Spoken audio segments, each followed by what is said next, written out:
What's going on, family? I'm Scrapbook Boxing, the Museum of the Forgotten Fisticuffs series. I'm going to continue my conversation with you concerning the complete history of boxing. Gerardo Gonzalez, many know him as the Kid Gavilan, but in the boxing community he was always well respected and regarded as the Cuban Hawk. Born January 6, 1926 in Cuba, he would die February 13, 2003, just 77 years of age at the time of his death. And he would reside in Miami, Florida. Now, I had the pleasure of knowing Kid Gavilan, my dad and I both. Kid Gavilan would train in Stillman's gym. My dad told me many stories about when he watched Kid Gavilan train in Stillman's gym.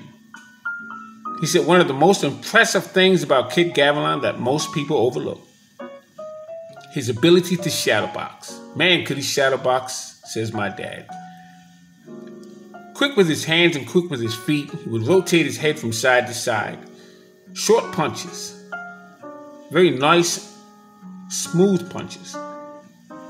And when he got in that ring to spar, he was shadowboxed once again inside that ring with a cup and just his gauze.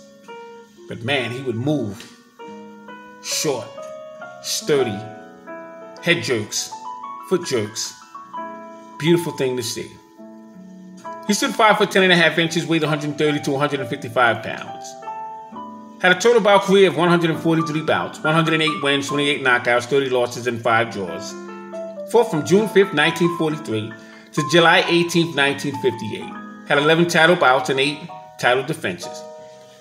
He was in the ring with fighters such as Carmen Basilio, Eugene Hairston, Caspar Ortega and Walter Carrier, Fritzy Zivic and Joe Maselli, Bobby Dykes and Laurent Dotil, Ralph Tiger Jones, Vichy Putin, Raymond Fuentes, Chico Vijar, Chuck Davey, Ralph Zanelli. But the best fighter that most people remember Kid Gavilan facing was Gil Turner, 1952, Philadelphia. What an 11-round knockout that was. The combination between both men was a thing to behold. And Kid Gavilan would really show what he was made of that evening, because Gil Turner came to fight. Man, did he show up that evening. September 23rd, 1948, New York Yankee Stadium, 10-round affair. Kid Gavilan would lose to the great Sugar Ray Robinson. Many felt he won, most thought he lost. But he would get a second opportunity on the evening of July 11th, 1949, in Philadelphia, Pennsylvania. And he would lose decisively in 15 rounds. This time it would be for the World Welterweight Championship title. Sugar Ray Robinson and Kid Gavilan, just imagine that. Both men with fast hands and fast feet. But Ray Robinson thought a little quicker than Kid Gavilan. Had more experience. Kid Gavilan was a little younger. But Robinson had the master jab. He would jab to the head, to the pit of the stomach, to the chest. He would triple up with left hooks from the body to the head, back to the body, and back to the head. No one threw combinations like Ray Robinson, so I can understand how Kid Gavilan would lose twice to the great Ray Robinson. But Kid Gavilan would get his turn. On the evening of May 18, 1951, he would take on Johnny Bratton, New York's Madison Square Garden, 15 rounds for the World Welterweight Championship title. Now, Johnny Bratton would have his moments in boxing. He would face Charlie Fusari for the vacant Welterweight Championship title that was left over by the great Ray Robinson when he vacated the title to move up for the Middleweight Championship title. But Ray Robinson would move up in the middleweight division first to take on some contenders before he got that shot. Meanwhile, Kid Gavilan would get his opportunity against Johnny Bratton. New York's Madison Square Garden, with a moment that was. Both men put on a display. But Kid Gavilan edged it out a little bit more than Johnny Bratton. Johnny Bratton was known as the Honey Boy. He lived in Chicago. He would move to New York to find better opportunities in the game of fisticuffs. My dad knew Johnny Bratton. My granddad loved Johnny Bratton. Johnny Bratton was a playboy, ladies' man, if you will. Three-piece suit and a fedora hat, pocket square, with wingtip shoes, always shiny. That had to happen. He was a ladies' man. He was very confident in himself, conk in his hair, and he looked like he was $1 million. But he would get in the gym and train and spar just like everybody else. But the opportunities that Johnny Bratton would have showed the intestinal fortitude. Here's a man who fought 9 rounds against the great Ike Williams with a broken jaw. He would be in the ring with Kid Gavilan with a similar handicap, but he would make it through. January 28th, Ike Williams fights 9 rounds with Johnny Bratton with that broken jaw. And I remember talking to Ike Williams, asking him about the moment. And he said he's never seen anything like it. Johnny Bratton had a jaw full of blood that he kept spitting out every time he made it back to his corner.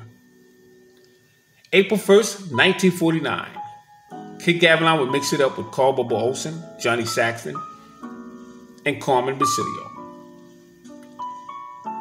Now, the thing with Carmen Basilio and Kid Gavilan would defeat Carmen Basilio, but he wasn't recognized as the world welterweight champion. It was something going on between Carl Bubba Olson and Kid Gavilan with the same fighter. And his name was Charlie Holmes. He was from Europe. Both men had an issue with him. When Kid Gavilan defeated Johnny Bratton for the welterweight championship strap, he would give Carl Bubba Olson an opportunity. But he was supposed to give Charlie Holmes that opportunity. Never did. So when Carl Bubba Olson faced Randy Turpin in 1953, the following year,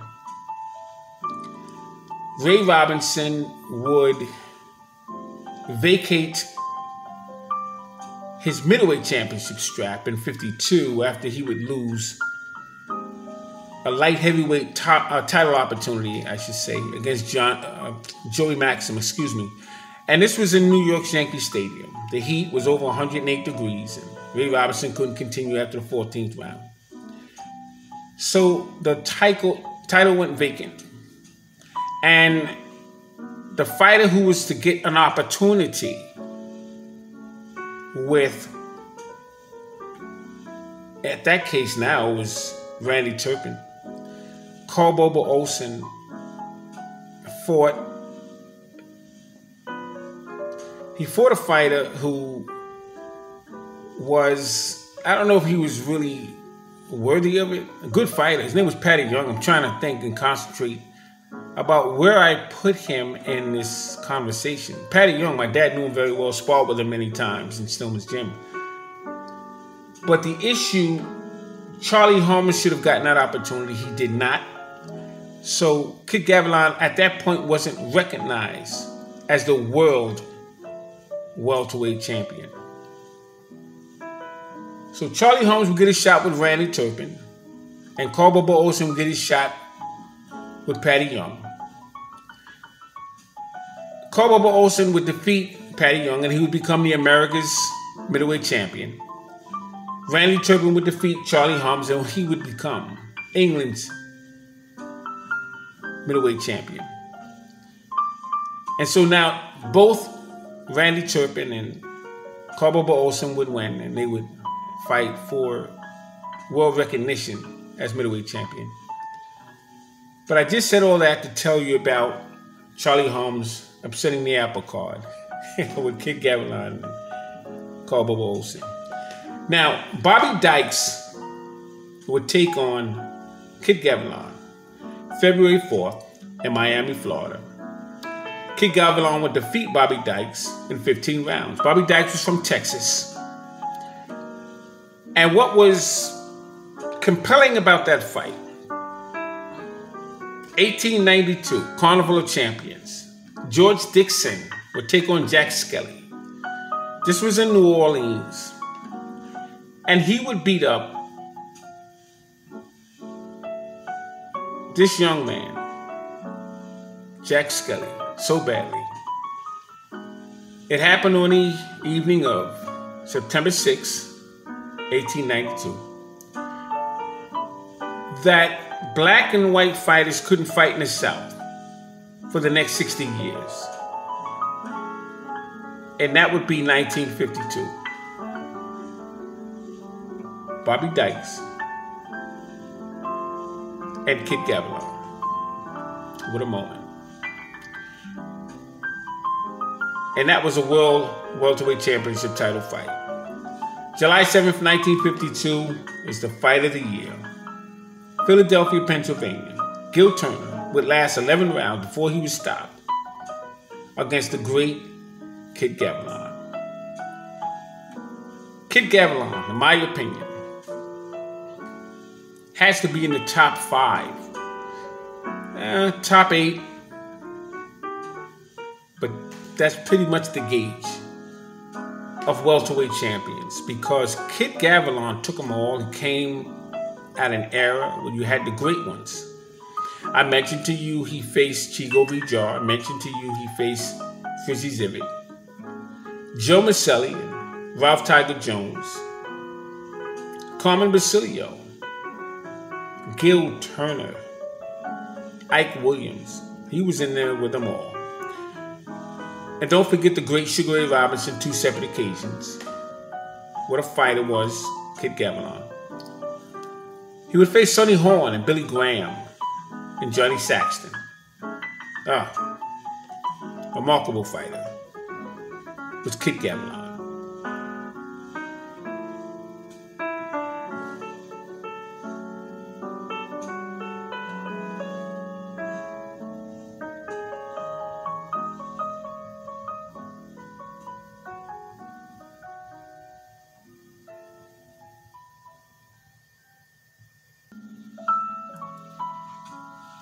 Emile Griffith, Emile Alfonso Griffith, born February 3rd, 1938 in St. Thomas, Virgin Islands.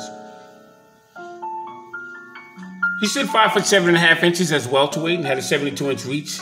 He was a middleweight and junior middleweight champion. He was a phenomenal amateur.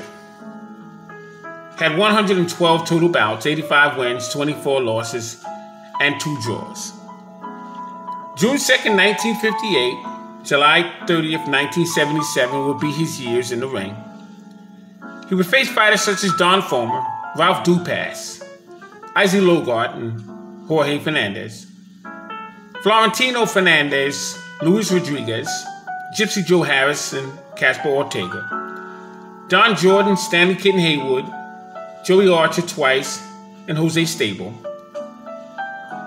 Ralph Dupas, Randy Sandy, Ruben Hurricane Carter, and Carlos Monzon, Dick Tiger Denny Moyer, and Yama Bahama. With a list of names, just to name a few. Emile Griffith, my dad and I was heading towards Queens. We were in Times Square changing trains. We were taking a 2 train and we got off at Times Square. We had to go up some steps to walk over to the Q train. And in order to do that, I think you have to catch the number 7 or the shuttle. And we ran into Emile Griffith on a train station. No one knew who Emile Griffith was, but we did. I told my dad, here's Emile Griffith. We walked over to him. He recognized us in the gym, but he didn't know we knew who he was. And he was very delighted that we had some kind things to say about him as a person and him as a fighter. I had the courage to ask Emile Griffith about that evening, 1962, with Benny Kid Perrette.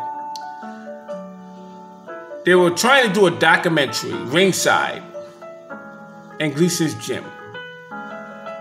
ESPN were trying to get Emile Griffith to cooperate because they needed his permission in order to talk about that fight between Benny Kid Perrette and Emile Griffith. They wanted Griffith to sit down and talk with him, and he wouldn't do it.